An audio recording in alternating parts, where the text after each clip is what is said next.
2022년 환경 아카데미 공생, 공전, 공영을 말하다라는 주제로 오늘 또 2부 두 번째 강연 준비가 되어 있고, 우리 강연해 주실 분도 여러분들을 위해서, 여러분들을 맞이하기 위해서 기다리고 계십니다.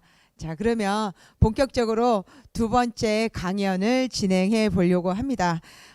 지금 현재 강원도 춘천에 소재하고 있는 창작 발전소인 아니마테크에서 현장 진행이 이어지고 있고, 또 줌화상 그리고 유튜브 실시간 생방송으로 3원으로 지금 행사가 진행이 되고 있습니다. 오늘 여러분들과 함께 지구와 인간, 세상을 이롭게 하고자 하는 지구시민의 이야기를, 지구시민이 살아가는 법을 또 진행을 하고 있고요. 오전에 이어서 두 번째는 내교육 부분으로 진행을 하려고 합니다.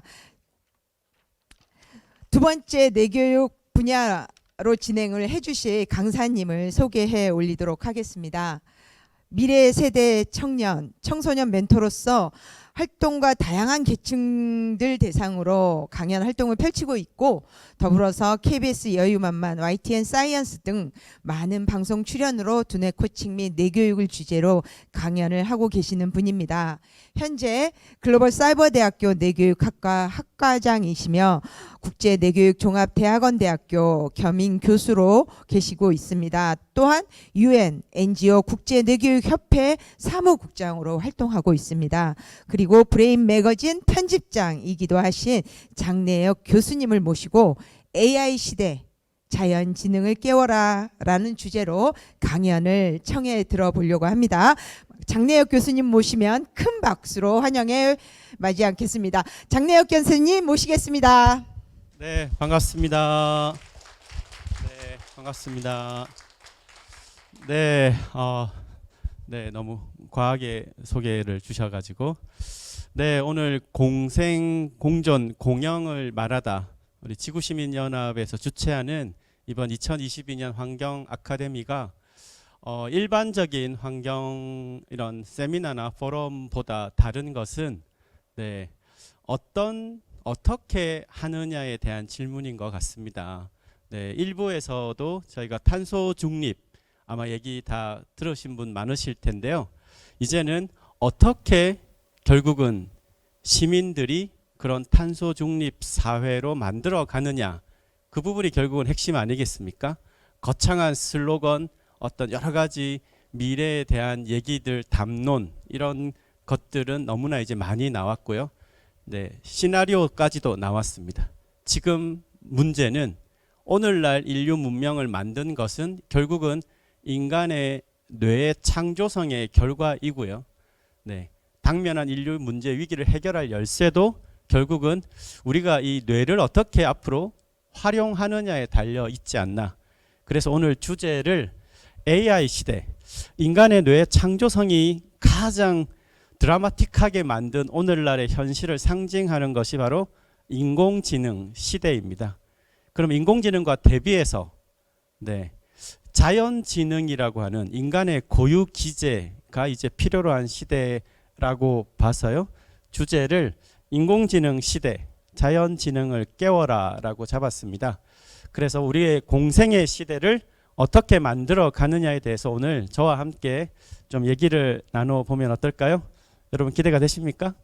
네, 네, AI 시대 2015년인가요? 네, 알파고가 세상에 처음 나왔을 때 많은 시민들은 그런 불안과 또 놀라움과 이런 공존의 생각을 가졌다고 합니다. 터미네이터 시대가 오면 어떡하지? 네, 그런 불안 심리들 있지 않으셨습니까?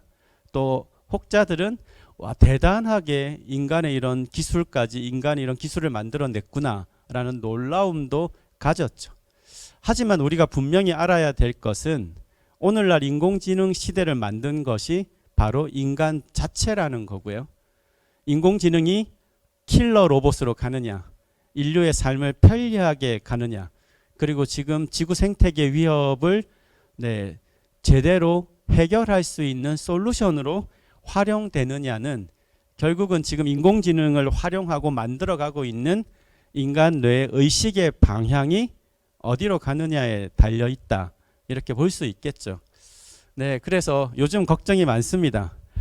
인공지능 시대가 발전하는 할수록 일자리가 줄어드는 것 같고 단순 노동들은 감소하는 것 같고 그래서 유네스코에서 프랑스의 네텍스플로 연구소와 함께 이런 프로젝트를 하고도 있습니다.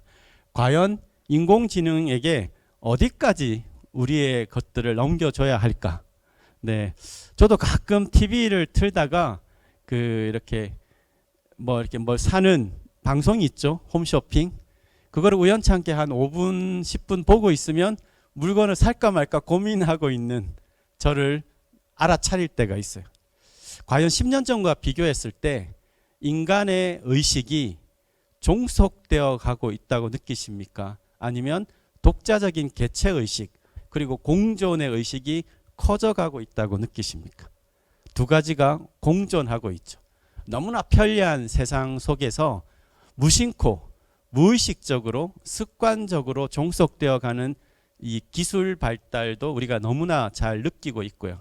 태어나서부터 스마트폰으로 살아가는 우리 아이들 보고 있죠. 스마트폰을 뺐으면 막 울기 시작하는 인류의 첫 스크린 세대를 우리가 목도하고 있습니다.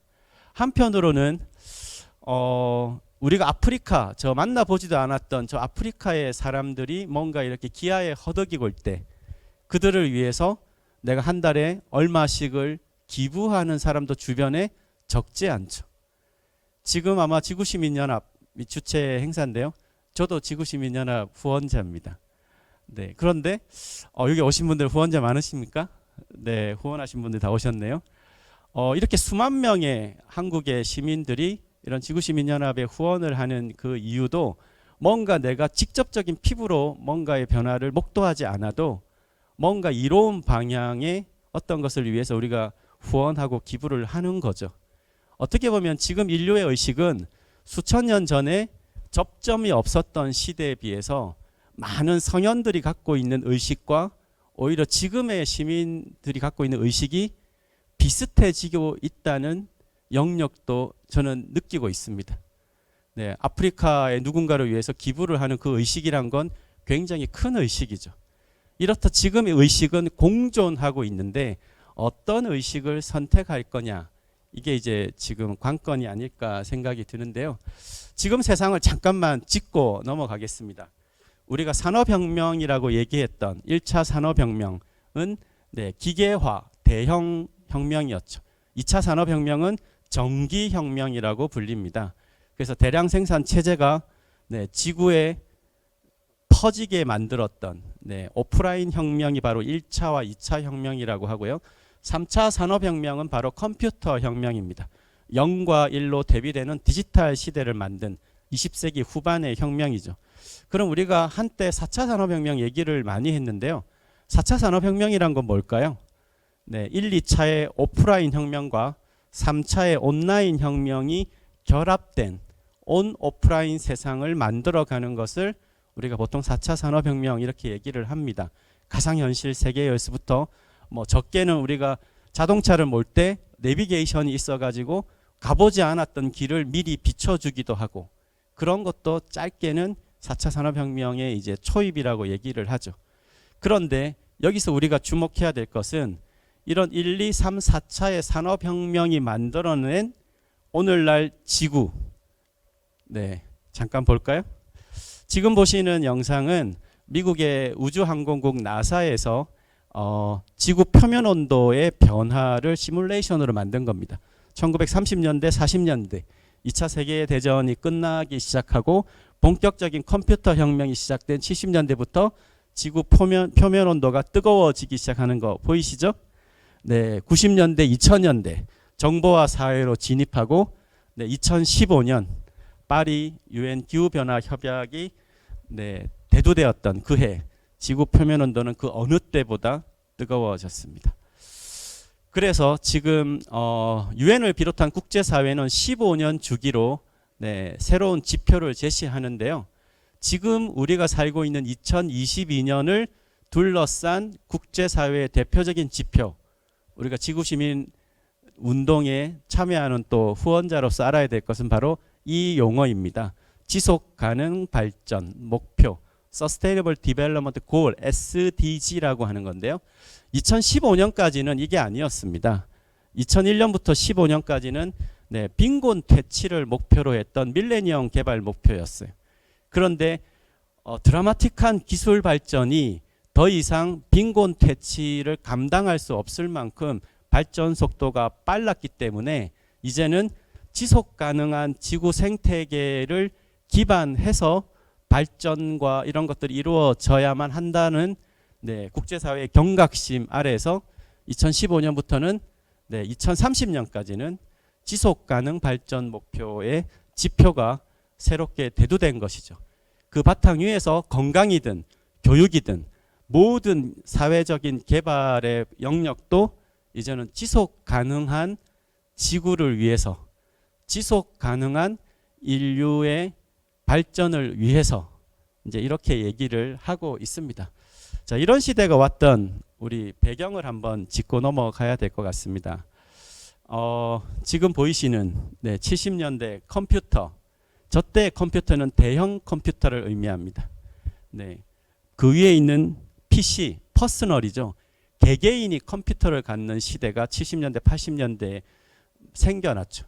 그리고 90년대 인터넷, 개개인들의 컴퓨터가 전 세계로 다 연결되는 시대. 엄청난 정보의 소통이 이루어졌겠죠. 그 다음은 뭡니까? 스마트폰.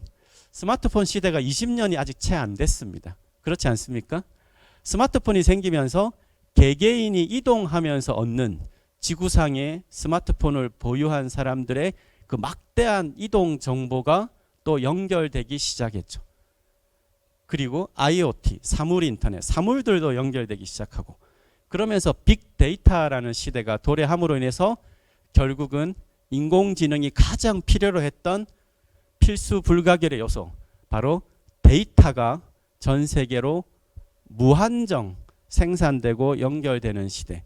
그래서 결국은 인공지능 시대가 출현했다고 많은 얘기들을 하고 있습니다. 결국은 이런 시대를 만든 것은 무엇일까요? 인간의 뇌의 창조성이 만들어낸 컴퓨터에서부터 PC, 인터넷, 스마트폰 시대 아닙니까? 결국은 오늘날 인류 문명의 현실은 정확하게 인간 뇌의 창조성이 만들어낸 오늘의 지금 이 순간입니다. 앞으로 펼쳐질 미래 역시 인간의 뇌의 창조성의 방향이 어디로 향하느냐에 따라서 달라질 것이죠. 오늘 제가 강의하는 지금 주제가 뇌교육의 영역인데요. 뇌교육은 뭐 심플하게 얘기하면 뇌를 변화시키는 융합학문이자 기술을 의미하는데요. 똑똑한 뇌가 아니라 좋은 뇌를 만드는 영역입니다. 20세기 서구 교육이 지향했던 것은 지덕체였습니다. 지력사회, 지식중심사회. 결국은 똑똑한 뇌를 만들었죠. 그래서 오늘날 물질 문명을 꽃피웠습니다. AI 시대까지요. 하지만 그 여파로 우리는 지구 생태계 위협을 맞닥뜨리고 있죠. 평균 수명은 올랐지만 옆집에 아파트 옆집에 누가 사는지 잘 모르는 공동체 의식이 결여된 사회 역시 맞닥뜨리고 있습니다. 그래서 앞으로 필요로 하는 미래 교육의 방향은 똑똑한 뇌를 넘어서 이제는 좋은 뇌를 만드는 새로운 교육 패러다임 전환이 필요하다. 그것이 이제 뇌교육의 방향성이다라고 보시면 되는데요. 여기에서 우리가 그럼 이런 정보화 시대의 출현은 인간의 뇌와 어떤 상호관계를 가질까 우리가 좀 짚어야겠죠. 자, 컴퓨터 시대부터 AI 시대까지 모든 세상이 정보로 연결된다면 인간의 뇌에는 어떤 영향을 미칠까요? 제가 여기 제 스마트폰인데요. 아침에 일어나서 스마트폰을 손을 대죠. 잠이 들 때까지 거의 손에 들고 다닙니다. 때로는 화장실을 갈 때도 들고 가는 분들이 꽤 많으시죠. 요즘은 3, 4살 되면 스마트폰을 안 주면 집안의 울음이 끊이지 않는 시대가 생기기도 합니다. 지금 인류는 바깥 세상을 엄청나게 바꿨습니다. 하지만 인간의 뇌는요, 수십만 년 동안, 수백만 년 동안 인류의 태생 이래 인간의 메인 스트럭처, 기본적인 기능과 구조는 바뀌지 않았습니다. 그러면 어떻게 될까요? 밖에서 뇌로 입력되는 정보는 수백 배 많아졌는데 인간의 뇌는 변하지 않았다면 뇌는 교란이 일어나겠죠. 아침부터 잠이 들 때까지 엄청난 양의 정보가 자극적이고 단기적으로 들어온 세상, 인간의 뇌는 과연 어떻게 적응하고 버티고 있을까요? 그래서 대표적으로 일어나는 현상이 바로 중독 현상입니다. 네, 끊임없는 중독 사회. 저 중독의 대부분은 뇌로 보면 정보 중독입니다. 인간의 뇌는 심플하게 정의를 하면요, 뇌 바깥에서 정보가 입력되고 뇌에서 처리를 해서 뇌 바깥으로 출력하는 정보 처리 기관이라고 할 수가 있는데요. 바깥에서 오는 정보의 양이 많아졌다고 했죠. 수백 배 이상 혹은 수천 배 이상. 그런데 뇌를 지탱하는 첫 번째 스텝인 신체 기능은 저하되었지 않습니까? 몸을 움직이지 않으니까요. 정서는 위축되었죠. 인지사고는 너무나 넘쳐납니다. 그래서 스마트폰 중독이, 때로는 음식 중독, 도박 중독, 갖가지 중독 현상들은 지금 갈수록 많아지고 있습니다. 중독의 본질은 주인 자리를 잃어버린 것이기 때문에 나의 뇌의 주인이 내가 아닌 세상이 되어가고 있다는 얘기죠. 식후에 커피를 마시고 적게 보면 그런 커피 중독부터 이런 아주 거창한 중독까지 인류의 사회는 중독 사회로 나아가고 있습니다. 조금 위험한 얘기를 한 번 더 할까요? 그 스크린 세대, 인류의 첫 세대가 출현을 하면서 지금 저 스마트폰 가지고 있는 아기들 보이시나요? 저 아기들이 인류의 첫 아기입니다. 어떤 아기들이라고요? 스마트폰과 인간이 가장 결정적 두뇌 발달 시기에 사람이 아니라 스크린으로 정보가 뇌로 입력되는 첫 세대입니다. 과연 이 아이들이 성인이 되었을 때 이 아이들의 뇌는 어떻게 바뀔까요? 그것이 과학계의 굉장한 두려움이기도 합니다. 지금 인류는 예상하지 못했던 새로운 시대에 접어들었습니다. 지구 생태계의 위협뿐만 아니라 그 속에서 살아가고 있는 저 스크린 세대의 위험성, 우리가 알아차려야 되죠. 이것은 단적으로 얘기하면 정보의 종속성은 올라가고 인간의 고유 역량은 다운되는 시대를 의미합니다. 미국의 한 학자는 인간의 이런 뇌를 팝콘 브레인이라고 얘기하기도 했습니다. 말 그대로 팝콘이 튀기듯 아주 단기적이고 강한 자극에만 반응하고 다른 것에 눈을 돌리지 않는 세대라는 거죠. 이런 의식을 갖춘 세대가 많아진다면 오늘 우리가 얘기하는 이 주제, 공생, 공존, 지구 생태계 위협, 이런 의식의 눈이 갈까요? 자기 문제가 바쁜 생활 속에서요. 그래서 이런 그 디지털 정보화 사회의 위협에 대해서 많은 세계적인 석학들이 경고를 보내고 있습니다. 4차 산업혁명이라는 용어를 만들어낸 세계적인 그 기구죠. 다보스 포럼에서 이 사피엔스의 저자 유발 하라리 교수가 이렇게 얘기를 했습니다. 지금의 인류의 변화는 과거의 20세기 자동화 변화와 비견될 바가 아니다. 지금 인류에게 필요한 것은 정서지능, 정신적 회복 탄력성, 어떤 미래 일자리에 꼭 필요하다고 하는 새로운 역량을 길러야 한다. 이렇게 제시하기도 했습니다. 그래서 이제 어디에 해결점이 있을까? 이 질문으로 본격적으로 좀 들어가 보겠습니다. 자, 그럼 오늘 주제가 인공지능 대 자연지능이니까요. 인공지능의 대표 컴퓨터와 자연지능의 대표 인간의 뇌를 비교한다면 뇌와 컴퓨터는 뭐가 다를까요? 우리가 오늘 뇌과학의 시간은 아니지만 뇌에 대한 조금 기제는 알고 들어가는 게 좋을 것 같아서, 자, 컴퓨터와 뇌는 무엇이 다를까요? 컴퓨터 다들 쓰고 계시죠? 집에 혹시 컴퓨터가 똑같이 있는데 하드웨어가 동일하다고 하면요, 인간의 뇌의 기본적인 구조는 거의 동일하니까요. 하드웨어는 동일한데 컴퓨터를 다루는 사람은 차이가 굉장히 많죠. 어떤 분은 서핑만, 인터넷 검색만 하는 분도 계시고, 어떤 분은 막 프로그래밍도 하고 파워포인트도 쓰고 어떤 여러 가지 것들을 하면 소프트웨어 역량에는 굉장한 차이가 있지만 그 하드웨어는 바뀌나요, 안 바뀌나요? 그 컴퓨터 자체가 변화가 있지는 않죠. 컴퓨터의 PC 장비와 모니터가 막 바뀌는 것도 아니고요. 회로판이 막 바뀌는 것도 아니죠. 자, 그런데 인간의 뇌는 어떻습니까? 인간의 뇌 하드웨어 구조가 기본적으로 있는데요. 소프트웨어는 바로 우리의 마음 능력이겠죠. 인간이 마음을 쓰는 건데요. 생각하고 사고하고 감정이 출렁거리고. 근데 우리가 지금까지 생각하고 감정을 출렁거리고 집중하고 몰입하고 어떤 일들을 해오면 여러분들의 뇌가 바뀔까요? 바뀌지 않을까요? 네, 인간의 뇌는 바뀝니다. 기본적인 큰 구조는 바뀌지 않지만 인간의 뇌세포도 변화가 있고요.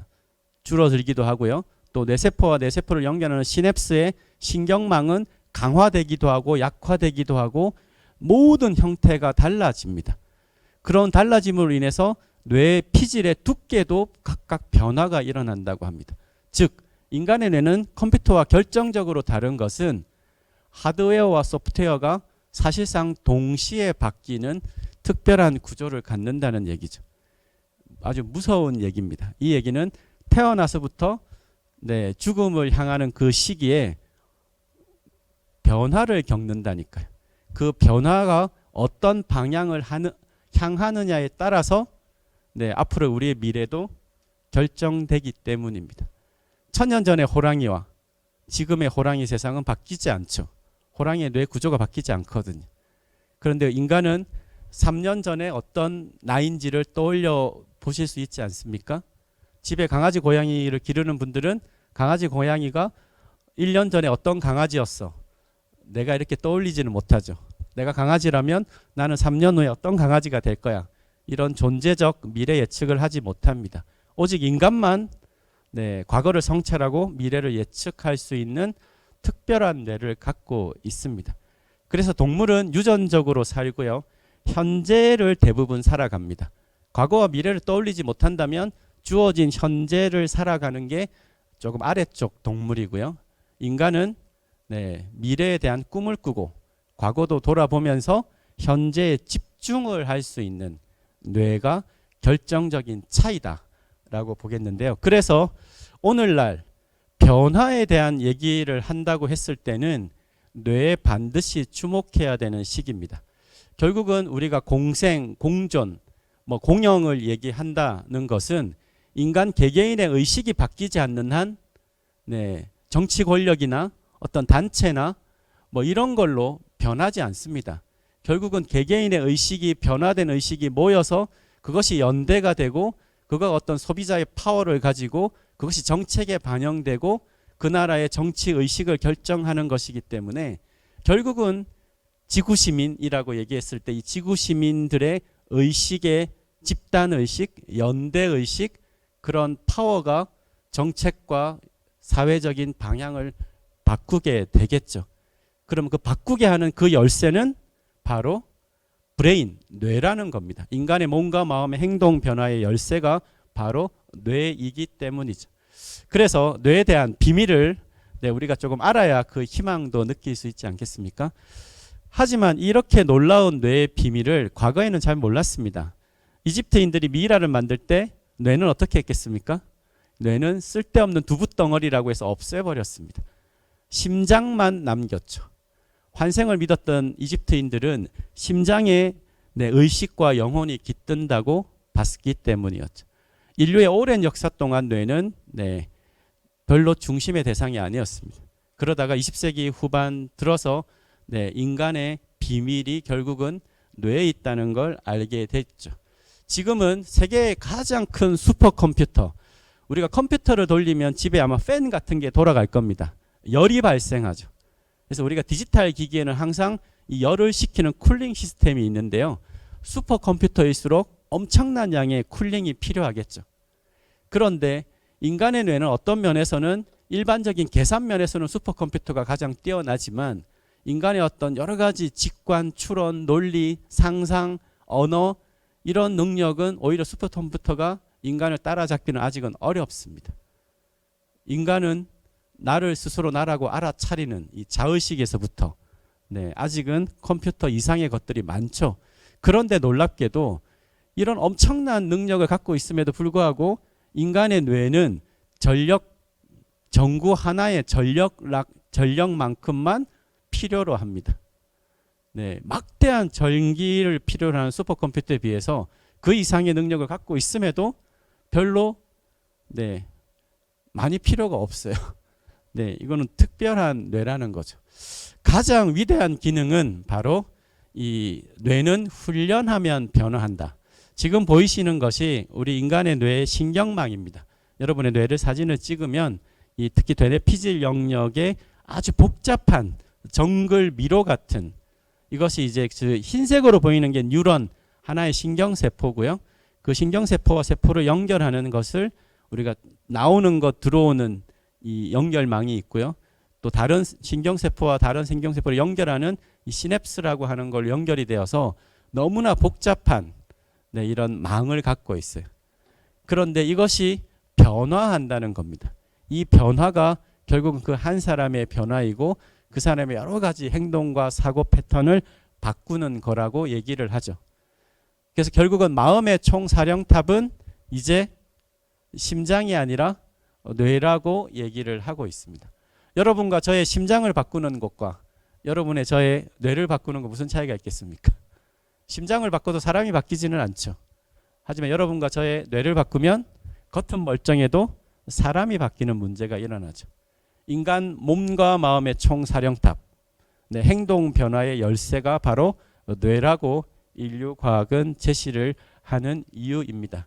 그래서 인간의 뇌의 이 창조성의 비밀을 좀 정리를 하면 이렇게 얘기할 수 있겠습니다. 아주 유명한 신경과학자인 브라이언 콜브 박사가 굉장히 좀 잘 의미 있게 정리한 문구인데요. 당신의 뇌는 유전자만의 산물이 아니다. 동물은 유전자대로 삽니다. 인간은 유전을 벗어나고자 하죠. 평생에 걸쳐 쌓이는 경험들을 통해 조각되는 것이기도 하다. 경험은 뇌의 활성을 바꾸고 그 변화는 유전자 발현 양상을 바꾼다. 인간은 유전자의 변화가 끊임없이 일어납니다. 눈에 보이는 행동 변화는 모두 뇌에 일어난 변화의 반영이다. 거꾸로도 마찬가지입니다. 여기 문구의 핵심은 체인지.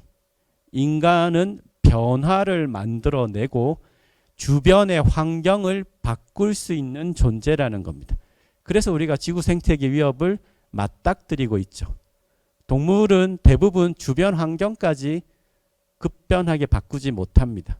오직 인간이 이 지구 역사의 가장 끄트머리에 나왔던 이 인간의 종이 지구의 역사를 바꾸고 있는 거죠.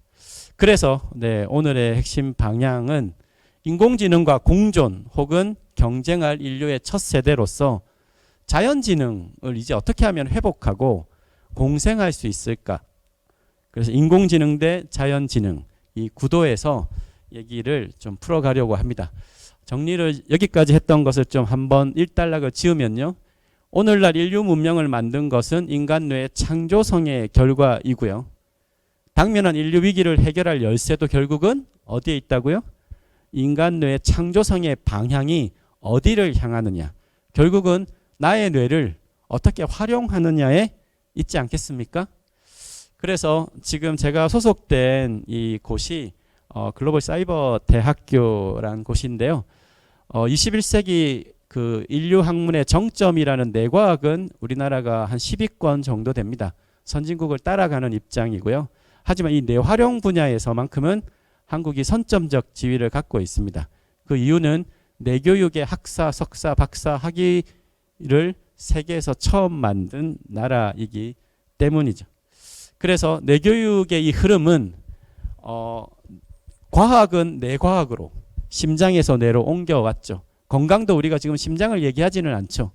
80, 90년대는 심장질환 얘기를 했지만 지금 우리가 뭐 생명보험 가입하고 건강 얘기할 때 뇌를 빼놓고 얘기하지 않지 않습니까?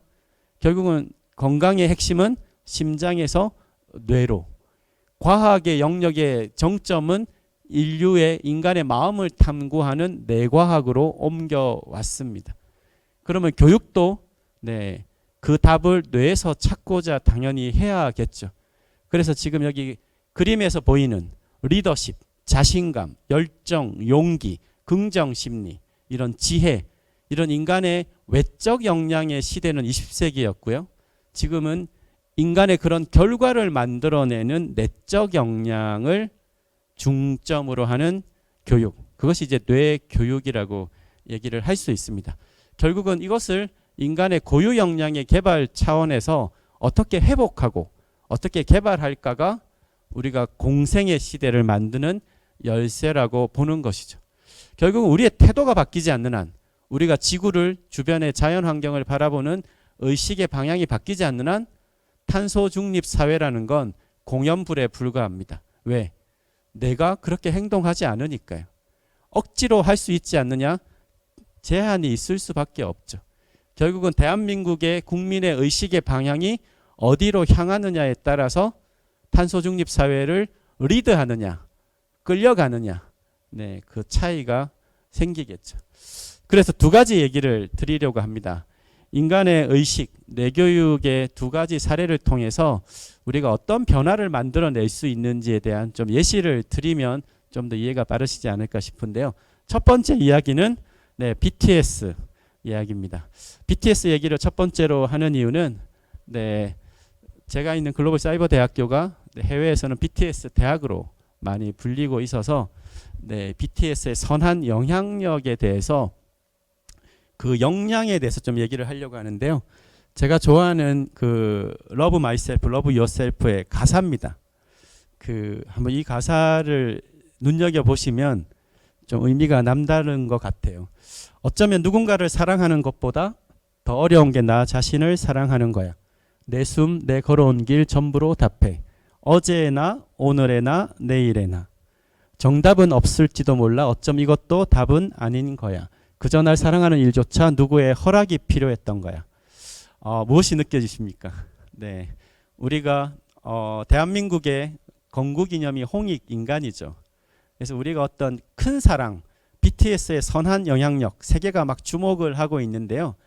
그런 큰 사랑처럼 보이는 거창한 것도 결국 시작은 어디에서 출발해야 할까요? 네, 결국 나를 사랑하는 거 아닙니까? 나에 대한 사랑과 나에 대한 존중과 스스로에 대한 자신감이 없이는 주변을 돌아보고 주변을 배려하고 하는 의식이 생겨나기 어렵습니다. 잠시 생겨나고 할 수 있으나 그것이 만약에 희생이 되고 그것이 마치 어쩔 수 없이 하는 행위가 되면 지속될 수 없습니다. 우리가 하고자 하는 이 공생의 프로젝트, 지구의 어떤 생태계의 위협에 맞서는 그 의식은 시작이 나로부터의 사랑으로 시작되지 않는다면 네, 일어나기가 어렵죠. 지속성을 담보할 수 없습니다. 그래서 우리가 이 BTS의 선한 영향력이 이 멤버들이 어떻게 해서 이렇게 펼쳐갔는지에 대해서 좀 우리가 들여다볼 필요가 있는 거죠. 이 BTS가 다녔던 이제 다 졸업을 했는데요. 글로벌 사이버 대학교가 이제 영국의 이런 교육 전문 매체에서도 특별하게 주목한 부분이 있습니다. 그 부분은 뭐 여러 가지가 있는데요. 시간, 공간 제약 없이 일단은 뭐 이렇게 공부를 했던 세대이고요. 학교에 자주 왔었는데요. 제가 직접 얼굴을 보지는 못했습니다. 네, 그렇게 초창기는 그렇게 유명해질 줄 몰랐어요. 그리고 여기 친구들이 작년이죠. 작년 추석 때 이 유엔에서 발표를 했어요. 아주 의미 있는 발표였죠. 이때 유엔의 컨퍼런스 주제가 바로 SDG였습니다. 제가 앞서 얘기했던 거 기억나십니까? 유엔 지속가능 발전 목표의 고위급 회담에서 이 BTS 멤버들이 이렇게 외쳤습니다. 우리는 잃어버린 세대가 아니라 환영받을 웰컴 세대다. 네, 이런 얘기를 할 수 있는 이들의 그 자신감은 뭘까요? 코로나의 이런 위협들, 지구 생태계의 위협들, 그런 위기 앞에서 부정이 아니라 긍정을 선택했던 거 아닙니까? 동일하게 세상이 안 좋아졌는데요. 네, BTS가 우리는 잃어버린 세대가 아니다. 네, 지구 환경이 이렇게 무너지고 있고 내가 살아갈 앞으로의 세상이 이렇게 험난함이 점철되어 있지만 우리는 잃어버린 세대가 아니라 환영받을 세대라고 외쳤던 것은 네, 부정이 아닌 긍정의 희망을 선택했던 인간의 의사결정의 그 선택입니다. 결국은 인간만이 할 수 있는 99%가 부정이고 1%가 단 희망일 뿐이더라도 1%를 선택할 수 있는 건 하위 동물들이 하기 어려운 의사결정 시스템입니다. 인간만이 할 수 있는 거죠. 그래서 네, 이 친구들을 뽑았던 우리 여기 방시혁 대표도 이 BTS를 초기 뽑을 때 아주 특별한 걸 중시했다고 알려져 있습니다. 보통의 아이돌 그룹을 뽑을 때는 재능을 중심으로 뽑는데요. 이 방시혁 대표는 네, 첫 번째를 인성으로 꼽았습니다. 그래서 음악이 아무리 잘나도 실력이 아무리 좋아도 인성이 안 좋으면 탈락을 시켰다고 알려져 있죠. 그래서 모였던 멤버들이 바로 이 7명의 멤버들입니다. 조금 더 들여다볼까요? 인성이라는 게 도덕심이냐? 네, 이런 20세기 인성의 개념이 아니라 지금은 확장된 개념인데요. BTS의 선한 영향력을 크게 이제 세 가지 인재 요소로 보면 인재를 크게 세 가지로 분류합니다. 첫 번째는 신체적 요소. 우리가 아이돌 그룹 보면 막 이렇게 비주얼이 좋고 막 이런 보여지기 아주 좋은 친구들 있죠. 직관적으로 좋을 수는 있으나 지속성을 발휘하기는 힘들다. 두 번째 인재 요소. 기량적 요소. 보컬을 아주 잘하거나 춤을 아주 잘 추거나 뭔가 이런 기량이 뛰어난 거 역시 어느 정도 지속할 수는 있으나 계속적으로 발전시키기는 어렵다. 마지막 인성적 요소. 이 마지막 인성적 요소에 네, 방시혁 대표는 주목을 했던 겁니다. 7명의 멤버들이 갖고 있는 인성적 요소 뭐가 있을까요? 우리가 흔히 알고 있는 도덕성은 그 중에 하나에 불과합니다. 인성이라는 것은 도덕, 근성, 네, 포기하지 않는 거, 협동, 함께 뭔가를 이루어가는 거, 자율성, 네, 시간 공간이 주어졌을 때 스스로 그런 역량을 개발할 수 있는 네, 자율성, 배려심, 성실, 열정, 끈기 이런 것들이 인간의 내적 역량에 해당하는 거고요. 이런 고유의 기제가 있을 때 그거를 높여갈 수 있다고 보았던 것이죠. 그래서 BTS가 뭐 1억 명의 아미가 있고 그들이 펼치는 선한 영향력이 확산되는 그 원천은 네, 우리가 20세기에 흔히 들어왔던 학습, 뭐 IQ, 자격 이런 거 아닙니다. 네, 인간의 내적 역량이라는 거죠. 그렇다면 이런 인간의 내적 역량을 키워갈 수 있는 훈련 체계, 교육 체계, 학문 체계가 있다면 네, 그것이 한국발 미래 교육으로 제시만 될 수 있다면 변화를 만들어낼 수 있겠죠. 그래서 세상도 지금 IQ 100년 역사가 무너지고 다중지능 시대가 도래했다고 우리가 알고 있습니다. 아마 지금 방송을 보시는 분들은 아마 IQ 검사 세대가 많으실 것 같고 지금 우리 자녀들은 IQ 검사를 집단적으로 하지 않는 세대입니다. 대한민국의 그 어느 초중고등학교에서도 전교생을 대상으로 IQ 검사를 하지 않습니다. 네, 한국이 이제 OECD 가입 국가이기 때문에 개인으로 검사를 할 수 있지만 지금은 이제 이런 IQ 집단 검사를 하지는 않는데요. IQ 역사가 무너지고 네, 다중지능 시대가 도래했을 때 다중지능 보면 이런 것들이 다 있죠. 언어, 논리, 수학, 음악 뭐 여러 가지 것들. 이런 9개 지능이라고 얘기하는 것의 핵심은 인간의 마음 능력이 인간의 가치가 인간의 지능이 다 다양하다는 겁니다. 그래서 지구상에 태어난 모든 아이들은 제각각 특별한 마음 능력을 갖는다는 것이고요. 교사나 부모의 가장 큰 역할은 아이들만이 갖고 있는 제각각의 마음 능력을 어떻게 발견해서 지속적으로 키워갈 수 있을까에 대한 그 가이더의 역할, 멘토의 역할이라는 거죠. 중요한 건 제각각의 가치를 네, 발견하고 제시하는 거라고 보면 됩니다. 자, 앞에서 얘기했던 그 BTS의 선한 영향력에서 가장 우리가 주목해야 될 인간 뇌의 특별함이 있습니다. 그건 뭘까요? 네, 바로 공감이죠. 네, BTS의 말과 행동, 그런 평상시에 이런 언행과 태도를 보고 우리가 그걸 보고 아미들이 공감을 해서 그거를 펼치고 있는 거 아닙니까? 우리가 지구시민 운동이 지속화되려면 이 방송을 보시는 개개인들의 삶의 태도가 어떻게 바뀌느냐에 따라서 주변의 선한 영향력을 만들어내겠죠. 그래서 공감이라는 기제가 이 미래학자인 리프킨이라는 교수가 이렇게 얘기했습니다. 인간의 종이 이렇게 지구의 자연계를 리드하는 종이 된 가장 첫 번째는 바로 인간의 뛰어난 공감 능력 때문이다. 즉 지구 생태계 위협을 맞서서 탄소 중립 사회로 갈 때 우리가 가장 주목해야 될 인간의 특별한 두뇌 능력은 바로 이 공감 능력이라는 겁니다. 이 공감의 능력을 기반으로 어떻게 이런 지구시민 운동을 펼쳐가느냐에 따라서 이 지구시민 운동이 지향하는 1억 명의 지구시민의 연대가 가능하겠죠. 그 시작은 결국은 나로부터야 되지 않겠습니까? 그래서 이 공감 능력에 과학적인 배경이 있습니다. 영장류에서만 발견됐다는 바로 이 미러 뉴런, 거울 뉴런이라는 건데요. 이 원숭이에서 처음 발견이 됐어요. 지금 우리가 옆 사람이 보고 계시다가 하품하면 같이 하품하고 싶고 옆 사람이 슬퍼하는 모습을 보면 같이 슬퍼하고 싶고 우리 이런 공감이 있죠.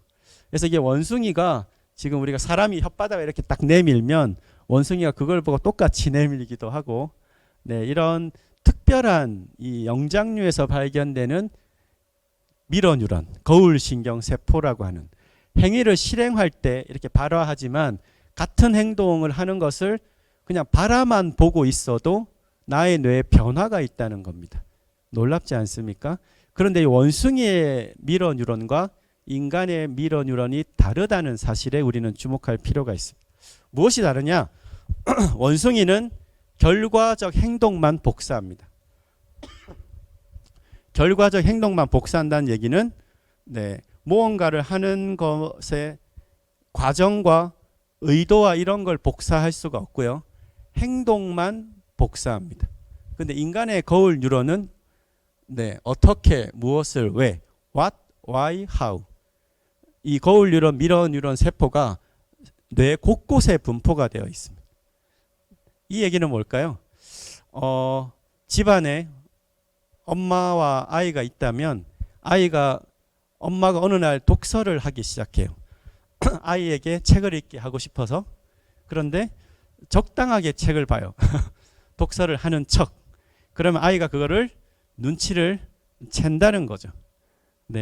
집에서 엄마가 음식을 해서 음식 쓰레기가 나오면 음식 쓰레기를 잘 이렇게 분류를 해가지고 이렇게 버리고 이렇게 하는 거를 보고 있는 아이의 뇌는 그런 엄마의 행위와 그 의도와 그 결과를 다 복사합니다. 집안에서 부모가 어떤 행동과 어떤 마음을 갖고 어떻게 하느냐를 아주 모니터링을 잘하고 있는 누군가가 있다는 겁니다.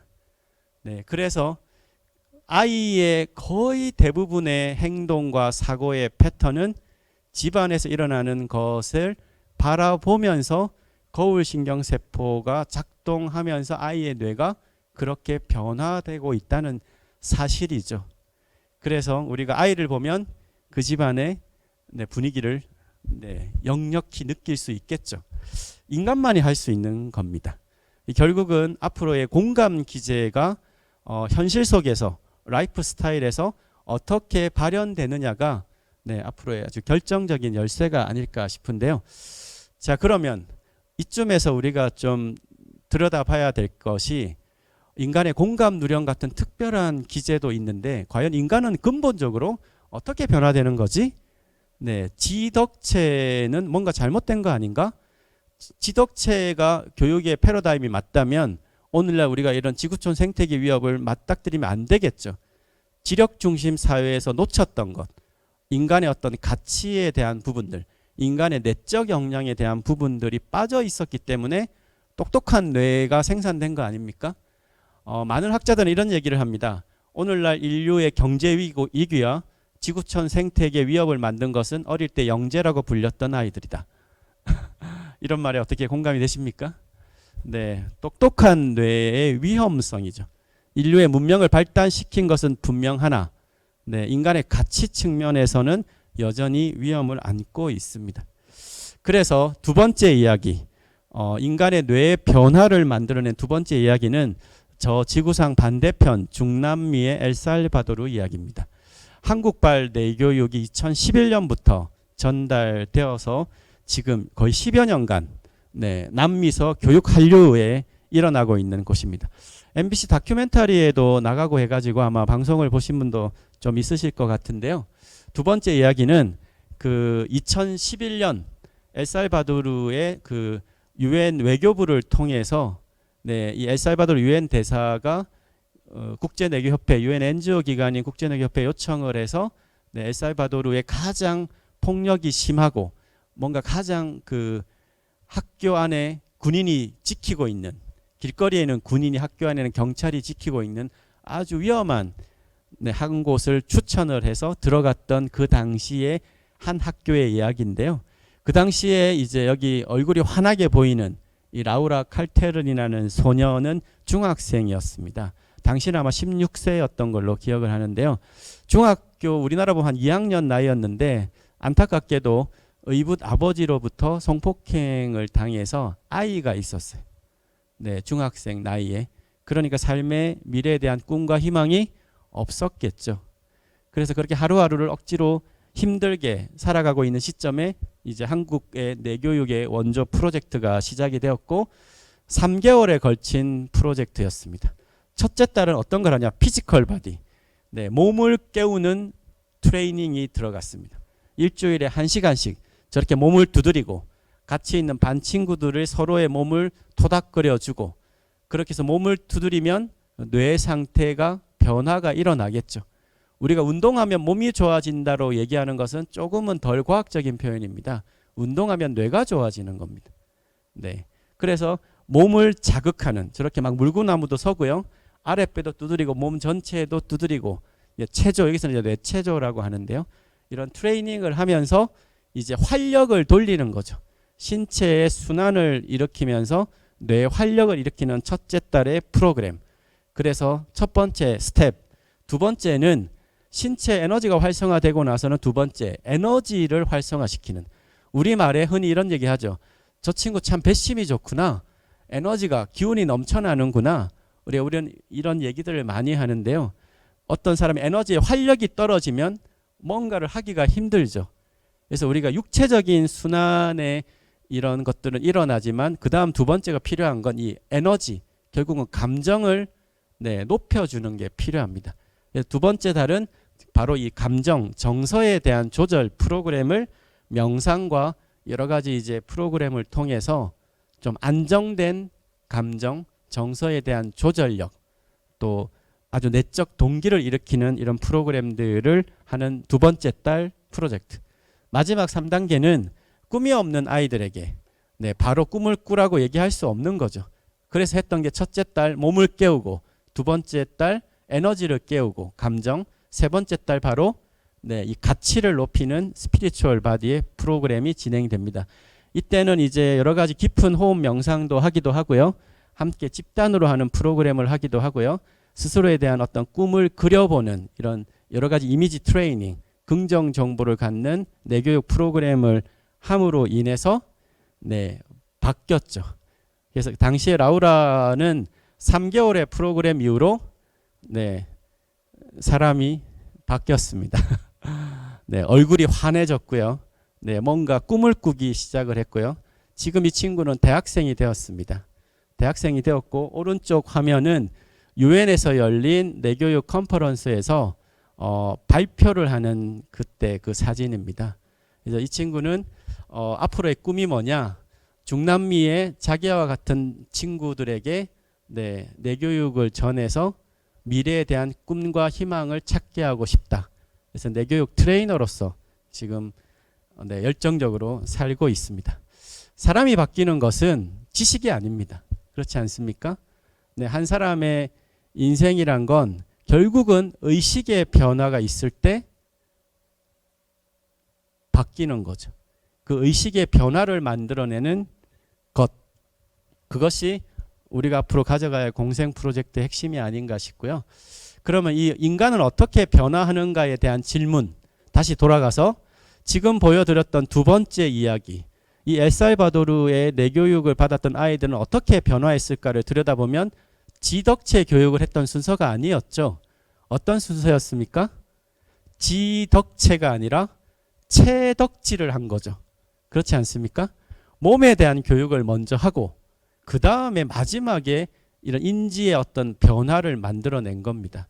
그런데 오늘날 인류과학은 인간 변화를 어떻게 유출을 하고 있냐면 지금 보시는 건 다 동물이죠.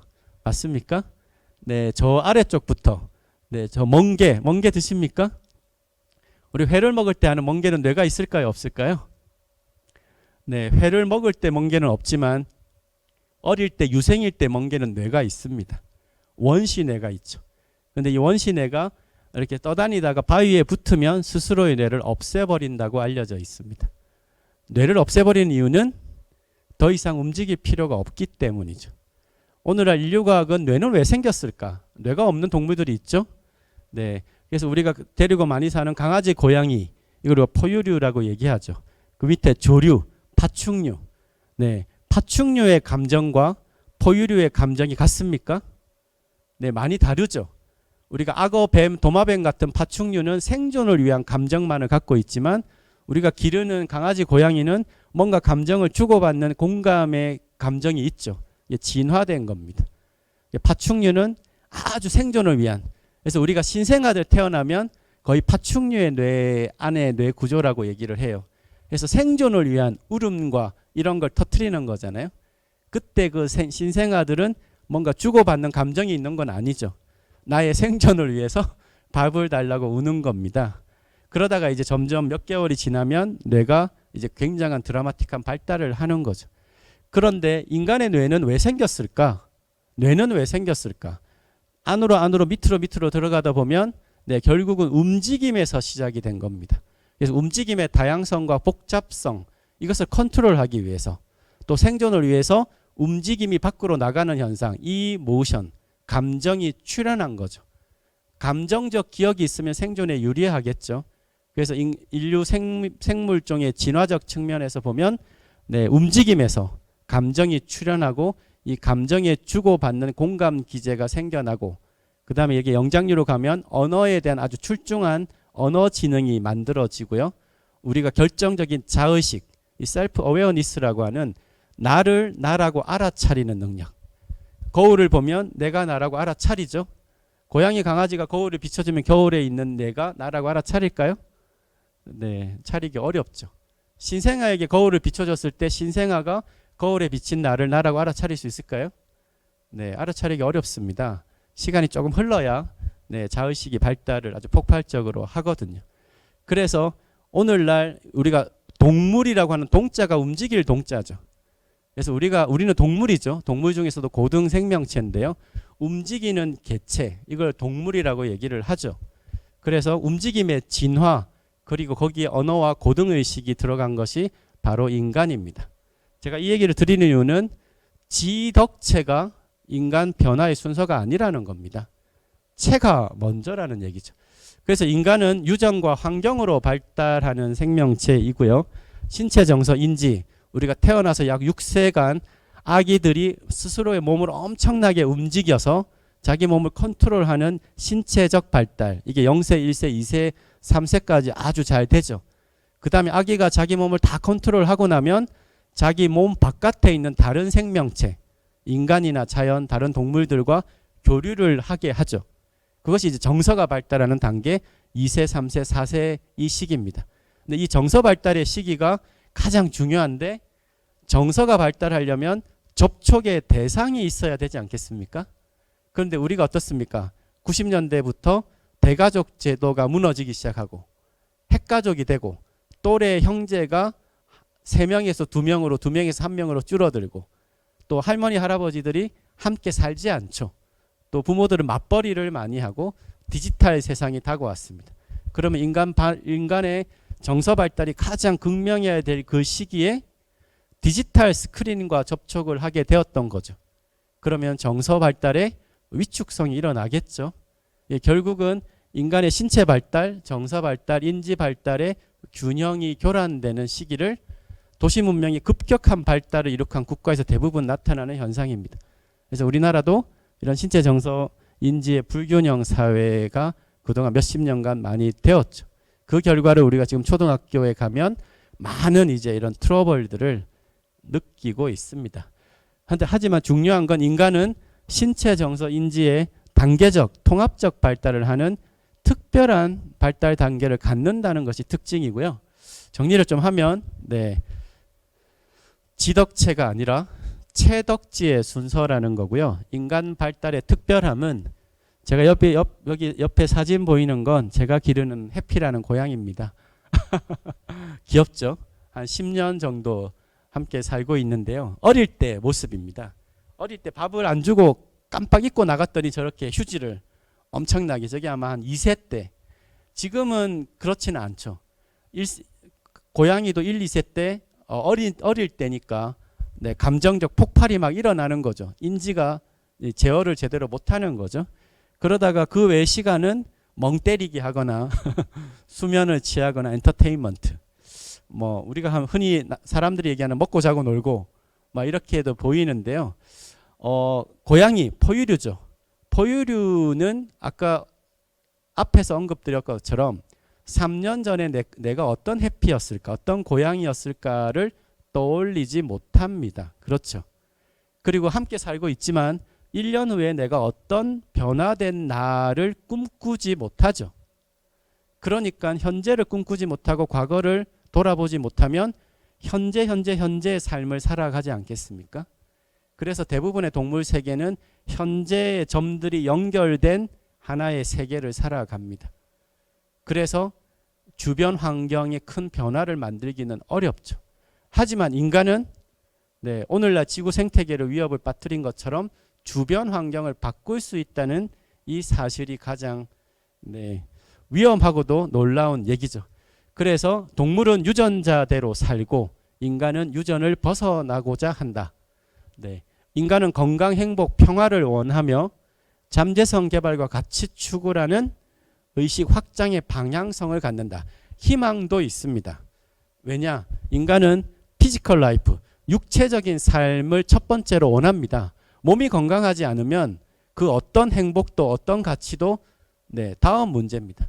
결국은 이 지구시민운동이 성공하려면 인류의 건강에 대한 패러다임이 바꿔야 된다는 거죠. 내 몸이 건강해야 주변을 돌아보지 않겠습니까? 여기는 치료는 의사에게 맡기지만 평상시에 치유는 네, 스스로가 한다는 의식의 변화. 그래서 피지컬나 육체적 삶이 어느 정도 만족을 하는 첫 번째 단계가 필요하고요. 자, 육체적 건강이 오면 두 번째 뭘 하고 싶을까요? 네, 사회적으로 뭔가 만족된 삶을 원하겠죠. 네, 바로 또 점프가 일어나지 않습니다. 두 번째, 소셜 라이프. 뭔가 사회적인 성취를 하고 뭔가 사회적인 관계 속에서 의미를 부여하는 이 삶이 또 나오는데요. 여기서 주목해야 될 것은 이 감정이 느끼는 감정인데, 감정은 네, 요즘에 감정, 행복 얘기를 많이 하는데요. 미디어에서 인간의 목표가 행복인 것처럼 얘기를 많이 하는데요. 네, 개인적으로 내 교육의 관점에서는 아니라고 얘기를 드리고 싶습니다. 인간의 목표는 행복이 되어서는 안 되죠. 왜냐? 행복감이라는 건 호르몬이 만들어내는 그 상태를 내가 이렇게 느끼고 알아차리는 현상이기 때문에 인간의 궁극적인 목표가 어떻게 행복이 될 수가 있습니까? 네, 행복하다고 생을 마감할 때 그 생이 만족스럽다고 느낄 수 있을까요? 네, 아닙니다. 왜? 인간은 마지막 단계, 스피리추얼 라이프, 영적인 삶, 이게 종교에서 얘기하는 영적인 삶이 아닙니다. 영적인 삶이란 건 Who am I? 나는 누구인가? 나는 어떻게 살고 싶은가? 어떻게 살아왔는가? 어떻게 살아가고 있는가? 이 질문에 대한 물음과 답을 하는 그 과정, 그 시간, 그것을 갖고 있느냐 갖고 있지 않느냐에 따라서 이제 영적인 삶을 살고 있다 그렇지 않다라고 얘기를 할 수 있는 거죠. 인간만이 이런 질문을 던질 수 있기 때문에 네, 행복이 인간이 추구해야 될 가치의 마지막 목표가 되어서는 안 되는 거죠. 그래서 지금 이 방송을 보시는 분들이 스스로에게 나는 어떤 삶을 살고 있는가, 나는 앞으로 어떻게 살아갈 것인가에 대한 질문을 던진다면 바로 스피리추얼 라이프를 살고 있는 겁니다. 그렇지 않다면 좀 더 그런 고민을 해야 되는 거고요. 우리가 오늘 공생, 공영, 이 탄소 중립 사회 이런 얘기를 한다는 것은 내가 살고 있는 이 땅, 함께 살아가는 이 사람들의 세상이 앞으로 어떻게 가면 좋겠느냐는 그 물음을 던지는 데서부터 시작되어야 하기 때문에 네, 인간의 마지막 가치를 이제 실현하는 삶이 앞으로 남아 있다고 보겠습니다. 그래서 정리를 하면 인간은 어떻게 변화하는가? 네, 지덕체가 아니라 체덕지 순서라는 거고요. 그래서 뇌교육은 이 체덕지 기반의 두뇌 발달의 변화를 추구합니다. 신체 관리 능력을 높이고 육체적 건강을 찾고요. 두 번째, 몸 마음의 상호 교류, 정서에 대한 발달을 가져가고요. 마지막, 애티튜드, 태도. 저 사람 참 태도가 좋네. 저 사람 참 바른 것 같아. 우리가 그런 태도 얘기를 하죠. 그 태도라는 건 훈련이 아니라 바로 나타나는 재능이 아니라 그 이전에 몸과 마음의 이런 훈련을 통해서 무의식적으로 나타나는 행동의 형태를 우리가 태도라고 하죠. 결국은 1단계, 2단계에서 훈련되어진 결과로 나타나는 겁니다. 즉 인간 변화는 체덕지라는 거죠. 네, 맞습니까? 네, 그래서 글로벌 사이버 대학교에서는 여러 가지 시도를 해보고 있습니다. 전국의 뭐 일반 학우들부터 해외 교포들 이런 분들이 이제 원격 대학이다 보니까 입학을 많이 하는데요. 이 지구시민 운동을 함께 동참하기 위해서 글로벌 사이버 대학교에 입학하면 모든 학생들에게 아주 특별한 과목을 강의를 듣게 하고 있습니다. 바로 지구 경영으로의 초대라는 과목인데요. BTS들도 수강을 해서 아주 좀 많이 유명해진 과목인데 잠깐 소개를 드리면 3가지 키워드로 돌아갑니다. Human, Earth, Brain, 인간, 지구, 뇌라고 하는 3가지 키워드를 중심으로 한 학기 정도를 원격으로 학습을 하게 하면 그 학생들의 개개인의 의식에 어떤 확장이 일어날 수 있지 않을까? 이렇게 이제 구성을 한 겁니다. 지구와 먼 나라가 한국이었습니다. 그렇지 않습니까? 한국이 지난 오랜 시간 지구에 별로 솔직히 관심이 없었죠. 네, 이런 지구시민연합단체가 태동되고 이렇게 발전된 건 아주 놀랍습니다. 대한민국은 국제사회의 많은 문제들, 이슈에 대해서 별 관심이 없는 나라였습니다. 한동안은. 근데 지금 전 세계가 한국을 주목하고 있기 때문에 이제 우리는 달라져야 하겠죠. 그래서 인간의 그 변화, 지금 우리가 이 뇌의 3층 구조 잠깐 제가 얘기를 보여드렸는데요. 바깥쪽은 최근에 생긴 심피질, 되뇌 피질이라고 하고요. 중간에 노란색은 되뇌 변형계라고 해서 감정에 관련된 영역, 가장 안쪽에 파란색은 이제 뇌관이라서 생명 중추인데요. 뇌 구조는 실제로 엄청 복잡하기 때문에 이렇게 얘기를 하지 않지만 그냥 좀 심플하게 볼 때는 이렇게 얘기를 합니다. 현재만을 살아가는 게 주로 파충류, 안쪽 뇌를 파충류의 뇌라고 하고요. 두 번째 이제 포유류는 감정에 대한 기억은 과거에 대한 걸 기반으로 하기 때문에 과거의 시간. 가장 바깥쪽은 미래의 시간. 결국은 인간의 뇌는 현재, 과거, 미래의 시간을 다 갖고 살아갈 수 있는 뇌 형태라고 보시면 되고요. 여기서 우리가 좀 주목을 해야 될 것은 이런 놀라운 뇌를 다르게 쓰고 있지 않습니까? 사람마다. 그런데 무엇이 다르게 만들까라고 보면 뇌는 방향성을 원한다. 이렇게 얘기를 하는데요. 지금 2가지 화살표가 있는데 어떻게 보이시나요? 왼쪽은 방향이 없어 보이죠? 복합계라고 하고요. 오른쪽은 방향이 있죠.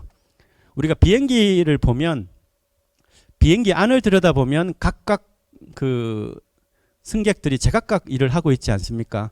잠을 자는 사람, TV 보는 사람, 대화를 하는 사람, 뭐 먹는 사람. 인간의 뇌도 뭔가를 하기 위해서는 제각각 기능이 엄청나게 발휘가 돼야 됩니다. 그런데 밖에서 보는 비행기는 한 방향으로 가고 있죠. 인간의 뇌가 뭔가 이 엄청난 뇌 기능을 한 방향으로 쓰게 하려면 무엇이 필요할까?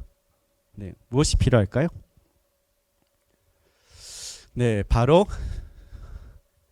목표, 비전, 꿈 이런 것들이 필요합니다. 그래서 지구 경영으로의 초대라는 과목에서 이런 것들을 기반으로 과목을 구성해 본 것입니다. 그 어떤 개개인의 능력을 높이고 집중력, 몰입성을 높이는 이런 목표가 아니라 의식의 방향성을 설정한 목표죠. 바로 3가지 키워드, 인간, 지구, 뇌라고 하는 새로운 의식 확장의 방향성을 주고 거기에 맞는 아주 특별한 석학과 전문가들의 강연과 내용들을 구성해 본 것입니다. 그래서 이런 주제를 잡아보았습니다. 한국의 대학에서는 접하기 어려운 과거 주제였습니다. 이게 2016년도부터 개설이 되었는데요. 유엔 지속가능 발전, 세계 시민, 지속가능 발전과 시민의 역할, 4차 산업혁명 미래교육의 변화, 인류 건강 패러다임의 변화, 지구와 인류의 역사, 인간의 가치에 대해서 아주 세계적인 석학분들의 얘기를 통해서 의식의 확장을 쫙 끌어내 보고요. 여기에서 포인트는 우리의 의식이 어디를 향하고 있느냐에 대한 부분을 짚은 겁니다. 지금 현재 코로나가 오기 전까지 한국의 많은 시민들은 그 시민들의 의식이 어디를 향하고 있었을까요? 저는 대부분 여기였던 것 같습니다. 코리아죠. 맞습니까? 근데 우리가 공생공영을 얘기하려면 한국의 의식이 머무르면 안 되겠죠. 어디까지 가야 될까요? 네, 아시아로도 부족합니다. 네, 지구죠. 네, 우리의 의식의 영역이 지구로 가게끔 의식의 방향을 바꿔야만 오늘날 우리가 얘기하는 공생공영 탄소중립 사회 얘기를 만들어낼 수가 있죠. 그래서 의식의 확장을 지구로 넓혀 보았습니다. 두 번째 세션으로 들어가면 어디에서 답을 찾을 것이냐. 이 질문에서 다른 나라 얘기 말고요. 이 땅의 역사, 한국의 우리의 선조들이 펼쳤던 그 정신문화 속에서 지구에 뭔가 당면한 문제를 해결할 수 있는 열쇠를 찾아보고자 한 것입니다. 결국은 아무리 거창한 담론과 좋은 얘기들도 나와 관련이 없다면 현실에서 녹여내기 어렵기 때문이죠. 그래서 지구 경영이라고 하는 어떻게 보면 거대 담론과 한국은 무슨 관계가 있는지, 그리고 한민족의 평화 코드, 국학에 대해서 우리 선조들은 어떻게 살아왔는지, 지구와 동떨어서 사라져 왔는지, 우리의 선조들의 한민족의 핵심 철학이 뭔가요? 천지인이죠. 하늘 땅 사람이 하나라고 했던 공생의 철학. 21세기 미래자산 뇌. 결국은 바꿔야 될 것은 뇌이기 때문에 뇌에 대한 얘기들. 이렇게 구성을 해 보았습니다. 그래서 오늘날 그 BTS에서부터 많은 1년에 1000명의 학생들이 듣고 있는 지구 경영으로 초대 과목은 매년 많은 성과를 내고 있습니다. 실제적인 지구 시민들이 나오고 있는 건데요. 자, 이제 마지막으로 지구촌 코로나 시대, 이제 포스트 코로나가 이제 본격화 되어 가고 있는데요. 우리나라가 갖고 있는 가장 큰 가치에 대해서 좀 정리를 해 보고자 합니다. 그 유엔에 한때 가면 유엔 본부 입구에 요 사진이 걸려 있었습니다. 왼쪽에서 오른쪽으로. 그래서 많은 외교관들이 이렇게 한국에 대해서 얘기를 했던 것 같습니다. 21세기 대한민국이 가진 가장 큰 자산은 20세기 대한민국이 걸어온 길이다. 어떻게 느껴지십니까? 뭔가 가슴이 차오르시나요? 한때는 저도 그랬습니다. 뭐 멋있는 얘기구나. 그런데 잊고 있었던 것이 있었죠. 좀 있으면 월드컵인데요. 2002년 월드컵. 여기서 우리는 무엇을 느꼈을까요? 외국인들은 어떻게 바라봤을까요?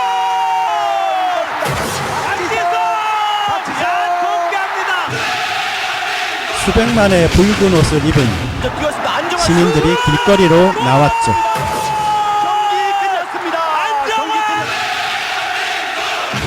16강, 8강, 4강까지. 경기는 끝납니다. 세계인들이 주목했던 것은 한국의 4강이 아니었습니다. 그보다 더 주목했던 것은 월드컵. 한국인들의 세계는 시민의식이었죠. 대한민국의 단합된 힘과 뜨거운 열정에 놀라워했다. 한민족의 기적 창조, 조화와 상생의 문화를 창조하는 절영. 붉은 악마의 함성은 한반도를 뒤흔들며 잊혀졌던 홍익인간의 정신을 되살려냈다. 2000년대 초반까지도 한국은 드라마틱한 기적을 일군 나라, 원조를 받다가 원조를 하던 국가로의 전환, 세계에서 유일하게 산업화와 민주주의를 동시에 성취해낸 국가, 이런 찬사를 들었지만 독자적 문화에 대한 부분에서는 인정받지 못했습니다. 중국의 아류 문화와 일본의 이 영향력 아래에 놓아 있었던 그런 문화의 국가로 알려져 있었죠. 하지만 2002년 월드컵에서 보여줬던 4강보다 더 컸던 수백만의 붉은 옷을 입은 사람들이 길거리로 나와서 응원을 했을 때 그 평소보다 훨씬 더 질서정연한 평소보다 청소를 훨씬 더 잘해요. 저도 기억이 나는데요. 길거리가 굉장히 깨끗했습니다. 평소보다 더 위기가 닥치면 드러나는 한국인들의 이 코드, 평화 코드, 공동체 의식. 과연 이것은 능력일까요? 역량일까요? 네, 이것은 사회 현상학적으로도 위기가 닥치면 아주 큰 것이 맞닥뜨려졌을 때 기존에 갖고 있던 것이 아니라 이미 뇌재되어 있는 그런 것들이 나도 모르게 무의식적으로 피어나는 것. 이것은 성격이라기보다는 기질이고요. 능력이라기보다는 DNA하고 더 밀접되어 있다고 봐야겠죠. 그래서 우리가 태안반도 기름띠 제거했던 IMF의 금모으기, 여러 가지 현상들이 있습니다. 수천 년의 역사 속에서도 매번 있었죠. 그래서 외국에서 한국의 문화 코드를 드디어 주목하기 시작했던 그 전환점이 바로 2002년 월드컵이 아니었나 싶은데요. 지금은 어디까지 왔습니까? 뉴욕타임즈 아주 전면에 났던 기사입니다. BTS에서부터 스퀴드 게임, 오징어 게임까지 한국은 어떻게 문화의 강국이 되었나. 지금 전 세계 뉴스에 오르내리는 건 한국이죠. 영국의 BBC는 21세기 떠오르는 유일한 문화 강국은 코리아다, 이렇게 얘기를 하고 있는데요. 우리가 주목해야 될 게 있습니다. 오늘 좀 얘기를 정리를 해보면요. 서구 교육에 대표적으로 제시했던 것이 바로 지덕체라는 교육의 인식이었죠. 여기서부터 전인 교육을 제시를 했으나 인간의 가치에 대한 부분에 대해서는 많은 것들이 소외되었던 것 역시 사실이었습니다. 우리가 잠깐 서구의 근대 철학의 얘기만 잠깐 언급만 하면요. 서양 근대 철학의 아버지라고 불렸던 이 르네 데카르트, 너무나 유명한 문구죠. 나는 생각한다, 고로 나는 존재한다. 마음의 세계와 육체의 세계는 완전히 다른 세계이다. 심신 일원론이 아니라 심신 이원론을 제시했던 서양 근대 철학의 바탕이기도 합니다. 그래서 데카르트는 마음과 물질의 세계는 전혀 다른 차원이기 때문에 마음은 굉장히 고귀하고 높은 차원에 있고 육체라는 것은 좀 약간 도구적인 영역으로 봤던 겁니다. 그래서 마음의 세계를 굉장히 중시했죠. 몸은 별로 중요하게 생각 안 했습니다.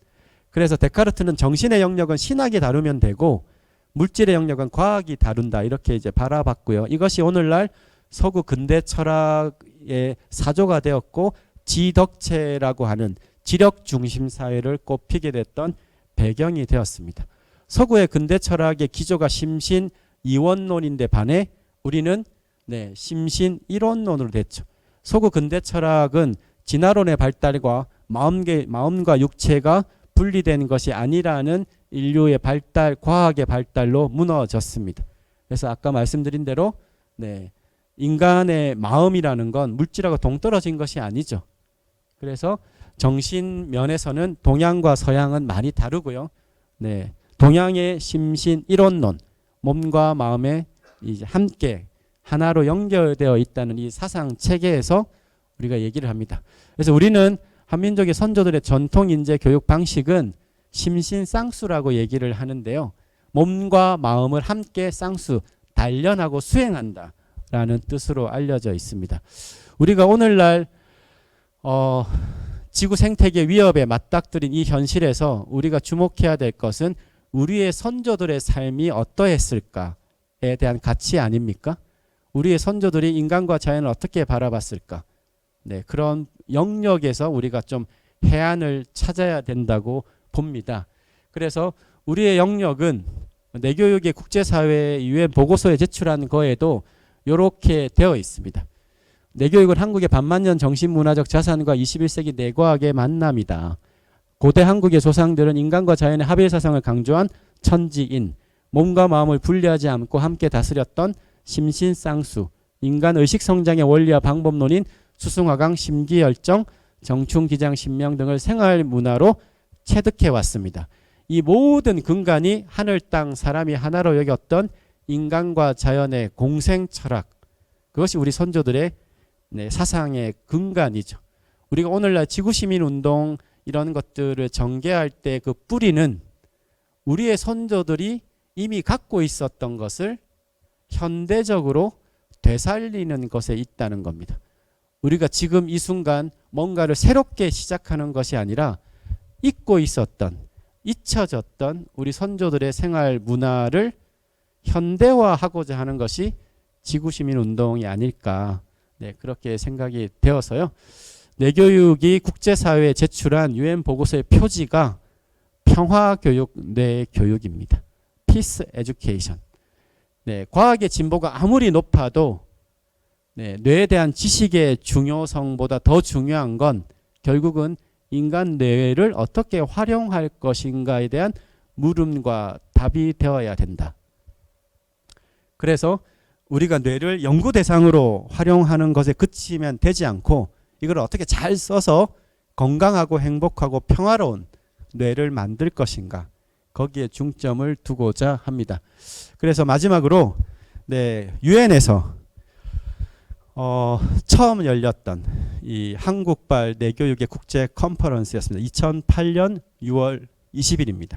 그래서 전 세계 10개국의 500여 명의 그 과학자, 환경학자들, 또 유엔의 관계자들 참여했던 곳에서 현재 글로벌 사이버 대학교 이성원 총장님께서 그 내교육은 어떤 의미를 갖는다, 국제사회에 처음 제시한 그 영상을 지금으로부터 8년 전 보시겠습니다. 2000년 저는 유엔 본부 본 회의장에서 개최되었던 유엔 밀레니엄 세계평화회의의 참석자 이곳을 방문했었습니다.